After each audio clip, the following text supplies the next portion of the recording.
ओम नमो भगवते वासुदेवाय. तर आपण श्रीमद भागवत महापुराण पाहत आहोत आणि त्यातील हा आपला 9वा स्कंद. 9व्या स्कंदातील अध्याय 14वा. 14व्या अध्यायामध्ये आपण चंद्रवंशांचे वर्णन पाहणार आहोत. श्री सुखाचार्य म्हणतात, परीक्षिता, आता मी तुला चंद्राच्या पावन वंशासंबंधी सांगतो.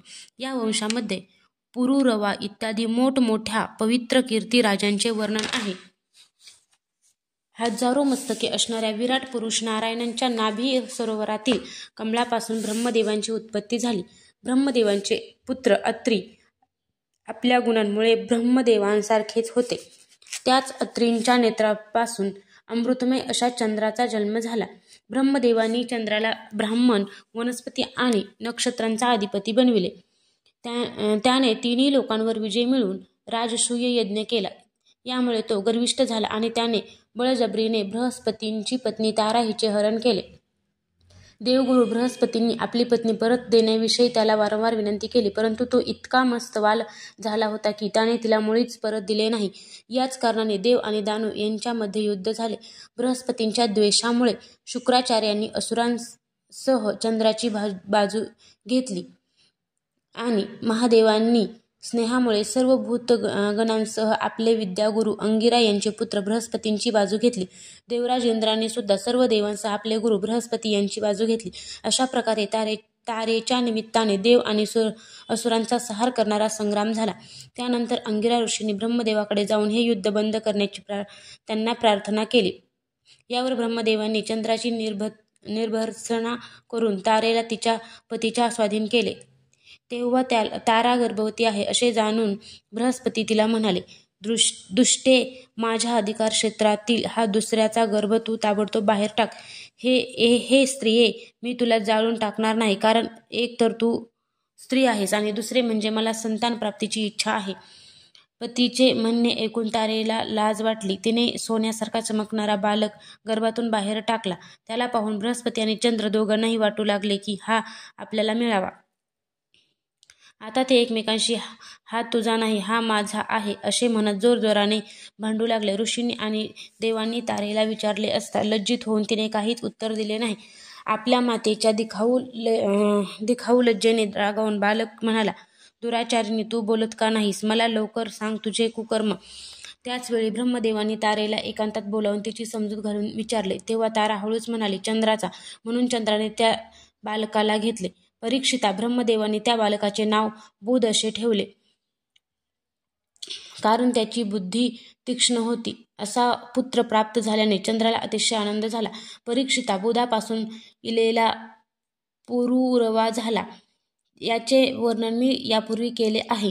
एके दिवशी चंद्राच्या सभेमध्ये देवर्षी नारद रव्याचे रूप, गुण, उदारता, शील, संपत्ती आणि पराक्रमांचे वर्णन करीत होते. ते ऐकून उर्वशीच्या हृदयात कामभाव उत्पन्न झाला आणि त्याने पीडित होऊन ती देवांगना पुरुरव्याकडे आली.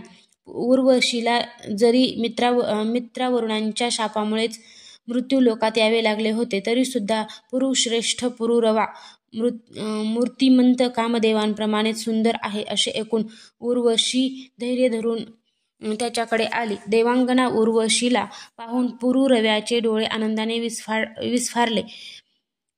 त्याच्या शरीरावर रोमांच उभे राहिले. गोड शब्दात तो म्हणाला. पुरुरवा म्हणाला, हे सुंदरी, तुझे स्वागत असो. बैस, मी तुझी काय सेवा करू? तू माझ्याबरोबर रममाण हो आणि आपल्या दोघांचा हा विहार अनंत काळापर्यंत चालत राहो.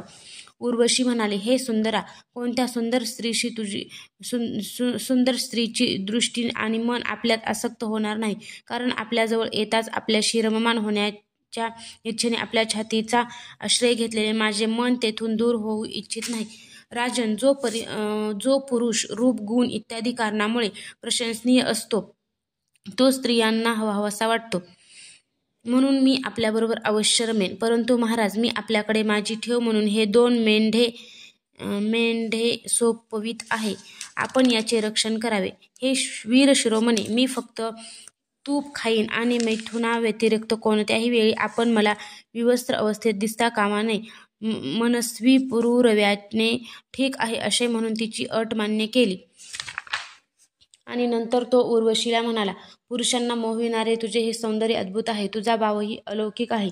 तर मग हे देवी, स्वतःहून आलेल्या तुझा कोणता मनुष्य स्वीकार करणार नाही? तो पुरुषश्रेष्ठ देवांची विहारस्थळे असलेल्या चैत्र रथादी उपवनांमध्ये तिच्यासह स्वच्छंदपणे विहार करू लागला. उर्वशीच्या शरीरातून कमलकेशरासारखा सुगंध येत होता. राजा पुरुरव्याने तिच्याबरोबर पुष्कळ वर्षपर्यंत आनंद विहार केला. तिच्या मुख कमलाच्या सुगंधाने त्याची शुद्ध हरपून जात असे. उर्वशी नाही असे पाहून इंद्राने तिला आणण्यासाठी गंधर्वांना पाठविले. उर्वशी खेरीस मला हा स्वर्ग सुना सुना वाटतो असे तो म्हणाला. मध्यरात्रीच्या घोर अंधाराच्या वेळी ते गंधर्व इकडे तिकडे गेले आणि उर्वशीने ज्या 2 मेंढ्यांना राजाजवळ अनामत म्हणून ठेवले होते ते त्यांनी चोरले. पुत्रास समान असलेल्या 2 मेंढ्यांना गंधर्व घेऊन जात असता त्यांचे ओरडणे उर्वशीने ऐकले. तेव्हा ती म्हणाली, अरे रे, स्वतःला वीर समजणाऱ्या पण नपुंसकासारख्या असणाऱ्या या भित्र्या माणसाला आपण पती केल्यामुळे माझा घात झाला. याच्यावर विश्वास ठेवल्या कारणाने माझा सर्वनाश झाला. लुटारूंनी माझ्या मुलांना पळवून नेले. पहा ना, हा दिवसा तेवढा मर्द असतो आणि रात्री स्त्रियांप्रमाणे भिवून झोपून राहतो. जसा एखाद्या हत्तीवर अंकुशाने प्रहार करावा त्याचप्रमाणे उर्वशीने आपल्या वाघबाणांनी राजाला घायाळ केले. तेव्हा रागाने हातात तलवार घेऊन वस्त्रहीन अवस्थेतच तो त्यांच्यावर धावून गेला. तेव्हा त्यांनी ताबडतोब मेंढ्यांना सोडून दिले आणि तेव्हाच विजा चमकू लागल्या. राजा मेंढ्यांना घेऊन परत येताच उर्वशीने त्या उजेडात त्याला वस्त्रहीन अवस्थेत पाहिले झाले. ती लगेच त्याला सोडून निघून गेली. बिछाण्यावर उर्वशी नाही असे पाहून राजा खिन्न झाला. त्याचे चित्त उर्वशीकडेच लागले होते. तो तिच्यासाठी शोकविव्हळ झाला आणि वेड्याप्रमाणे पृथ्वीवर इकडे तिकडे भटकू लागला. एके दिवशी कुरुक्षेत्रामध्ये सरस्वती नदीच्या तटावर त्याने उर्वशी आणि तिच्या 5 प्रसन्न मुख मैत्रिणींना पाहिल्याने गोड शब्दात म्हटले, प्रिये, थांब थांब, हे निष्ठुरे, निदान आज तरी मला सुखी केल्या वाचून जाऊ नकोस. आपण दोघे काही वार्तालाप करू. देवी, आता या शरीरावर तुझा कृपा प्रसाद राहिलेला नाही म्हणून तू याला आता लांब फेकून दिले आहेस. म्हणून माझे हे सुंदर शरीर आता तेथे पडेल आणि लांडगे व गिधाडे याला खाऊन टाकतील.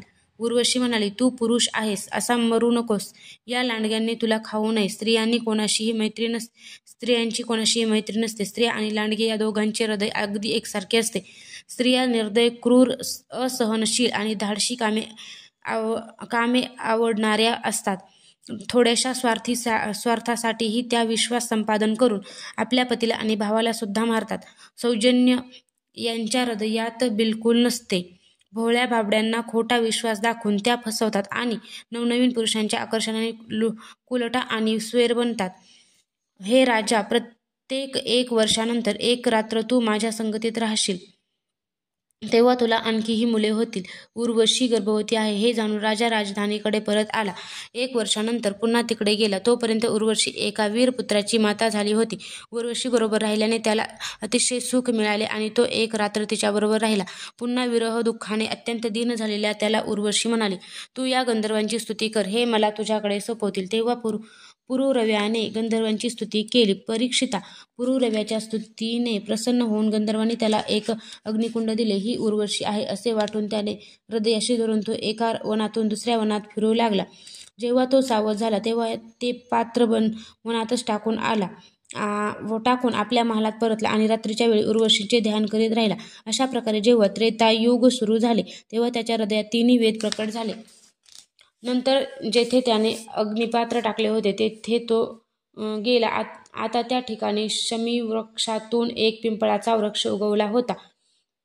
तो पाहून त्याने त्यापासून 2 अरणी मंथन करण्याची लाकडे तयार केल्या. नंतर त्याने उर्वशी लोकाची प्राप्ती व्हावी या इच्छेने खालील अरणीला उर्वशी, वरच्या अरणीला पुरुरवा आणि मधल्या लाकडांचे पुत्ररूपाने चिंतन करीत अग्नी प्रज्वलित करणाऱ्या मंत्रांनी मंथन केले.